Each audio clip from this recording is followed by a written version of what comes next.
Okay, so now we need to install SDL, right? So sudo apt-get install SDL. I already have it installed. So just to make sure that we installed it correctly, let's just make a file touch tests.cpp.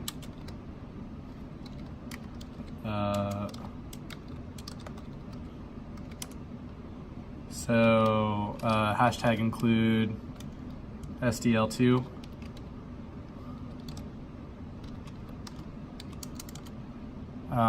And then need a main function. So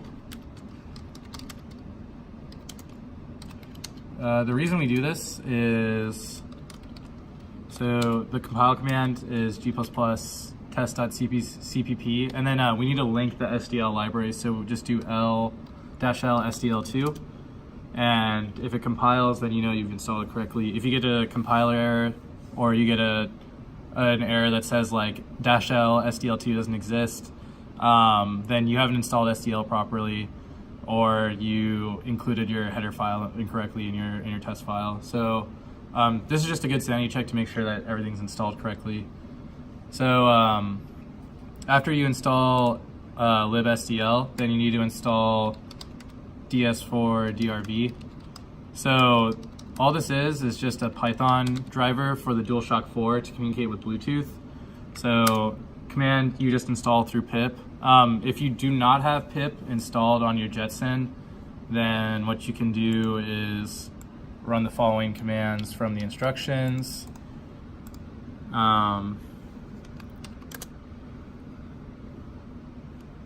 Okay. Right, so apt-get update.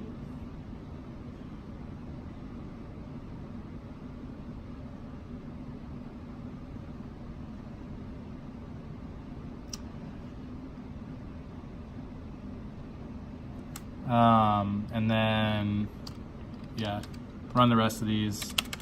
I think you get the idea. I already have pip installed, so if you don't have it, just run those. So after you do that, then do sudo ds4drb. This will start up the driver. So then once you have the driver installed, what you want to do is get your PS4 controller.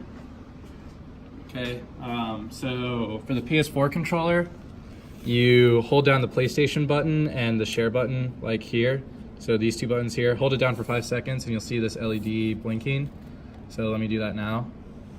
So what this is doing is putting the PS4 controller into pairing mode. So you know it's in pairing mode when the light is blinking like that.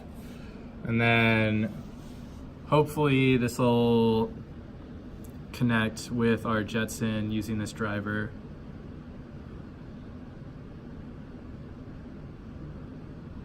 All right, so there we go. So it's connected. You'll know it's connected if the LED on the DualShock 4 is blue. So this means that we can now read joystick inputs. So just to verify that the joystick inputs are correct, we can do sudo apt-get install jstest-dttk. Typed it incorrectly.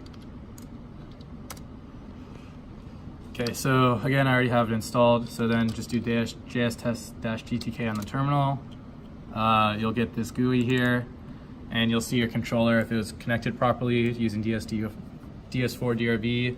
And now you can see all the different axes and buttons each button on the controller corresponds to. So I can press all these buttons and you'll see a corresponding thing lighting up on the GUI. So this is a good way to figure out the controller mappings, is just going to this test and seeing how moving each stick and each button affects different axis values and button values. So the ones that we really care about for this is R2, which corresponds to axis 4, L2, which corresponds to axis 3, and then the left analog stick for steering. So that corresponds to axis 0. So we're going to want to pull those values using SDL in order to control the car.